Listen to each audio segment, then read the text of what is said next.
Sir ನಮಸ್ತೆ. ನಮಸ್ತೆ. Sir ತಮ್ಮ ಹೆಸರು? ವೆಂಕಟೇಶ್ ಅಂತ. ಯಾವ ಊರಣ್ಣ? ಬೆಂಗಳೂರು. ಅಣ್ಣ ಏನು ಮಾಡೋದು ತಾವು? ಡ್ರೈವರ್. ಎಷ್ಟು ವರ್ಷದಿಂದ ಡ್ರೈವಿಂಗ್ ಮಾಡ್ತಿದ್ದೀರಣ್ಣ? 20 ವರ್ಷ ಹತ್ತತ್ರ ಆಗಿದೆ. ಸರ್ ಡ್ರೈವಿಂಗ್ 20 ವರ್ಷದ ಅನುಭವ ಯಾವ ಥರ ಇತ್ತಣ್ಣ ನಿಮ್ದು? ಅನುಭವ ಹೆಂಗೆ ಅಂದರೆ ಇದ್ರ ಬಗ್ಗೆ ಹೇಳಬೇಕು ಅಂದರೆ ಅನುಭವ ಅನ್ನೋದಕ್ಕಿಂತ ಬುದ್ಧಿ ಬೆಳೆದಿದ್ದು ಜಾಸ್ತಿ ಆಗಿದೆ. ಹೊರಗಡೆ ಬಂದು ಒಳಗಡೆನೇ ಇದ್ದು ಒಂದು ಪ್ರಪಂಚ ಇತ್ತು. ಡ್ರೈವಿಂಗ್ ಫೀಲ್ಡ್ಗೆ ಬಂದಮೇಲೆ ಇನ್ನೊಂದು ಪ್ರಪಂಚ ಅನ್ನೋ ಥರ ಆಯಿತು. ಆಮೇಲೆ ಪರವಾಗಿಲ್ಲ, ಹೇಳ್ಕೊಂಡು ಹೋಗ್ತಾ ಇದೆ. ಅಣ್ಣ ಹೊಸದಾಗಿ ಡ್ರೈವಿಂಗ್ ಮಾಡಬೇಕು ಈ ಫೀಲ್ಡಿಗೆ ಬರೋರಿಗೆ ತಾವೇನು ಹೇಳಕ್ಕೆ ಇಷ್ಟಪಡ್ತೀರಿ? ಡ್ರೈವಿಂಗ್ ಮಾಡೋಕ್ಕೆ ಇಷ್ಟ ಅಂದರೆ ಕಲಿಯೋವರೆಗೂ ಒಂದು ವಿದ್ಯೆ ಅಂತಾರೆ, ಕಲ್ತಾದ್ಮೇಲೆ ಒಂದು ವಿದ್ಯೆ ಅಂತಾರೆ. ಅದಕ್ಕೆ ಕಲ್ತ ಮೇಲೆ ಅದನ್ನು ಪಾಲಿಸ್ಕೊಂಡು ಹೋಗೋ ಥರ ಇರಬೇಕು. ಅದಕ್ಕೋಸ್ಕರ ಡ್ರೈವಿಂಗ್ ಕಲಿಬೇಕು. ಅದನ್ನು ಬಿಟ್ಬಿಟ್ಟು ಇದನ್ನೇ ಲೈಫ್ ಮಾಡ್ಕೊಂತೀನಿ ತಪ್ಪದು.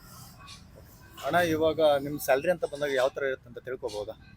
ಸರ್ ನಾನು 20ರಿಂದ 25ರವರೆಗೂ ಸ್ಯಾಲ್ರಿ ನಡೀತಾ ಇದೆ. ಸರ್ ಲೈಫ್ ಹೇಗಿದೆ ನಿಮ್ಮ ಪ್ರಕಾರ? ಚೆನ್ನಾಗಿದೆ. ಚೆನ್ನಾಗಿದೆ sir. Thank you so much sir. ನಮಸ್ತೆ.